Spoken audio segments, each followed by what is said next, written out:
तो फाइनल दोस्तों यूट्यूब ने जारी कर दिया है फाइनल लिस्ट। आपको पता है कि हर साल की भांति जो यूट्यूब जारी करता है फाइनल लिस्ट, इस साल भी जारी कर दिया गया है। और इसमें भोजपुरी के 3 कलाकार खेसारी लाल यादव, पवन सिंह और मनी मिराज इस साल भी बाजी मारे हैं।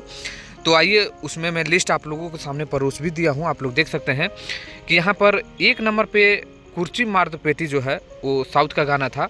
वहीं 5 नंबर पर देखिए नींबू खरबूजा भइल जो खेसारी लाल यादव का है।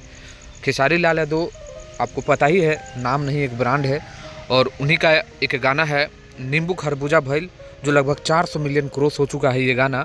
और वो गाना अभी यूट्यूब ने जारी करते हुए बताया कि 5 नंबर पूरे भारत में रहा हुआ है। वहीं अब मैं मनी मिराज और पवन सिंह के बारे में बात करूं तो शानदार गाना अपने लवर को धोखा दो, ये जो गाना था मनी मिराज का, ये 9वें नंबर पर है। जबकि आई नहीं पवन सिंह का जो गाना था ये 10वें नंबर पर है। तो यहाँ आप लोगों ने देख लिया कि भोजपुरी के 3 हीरो पवन सिंह, खेसारी लाल यादव और मनी मिराज ने झंडा गाड़ दिए हैं। आपको कौन पसंद है पता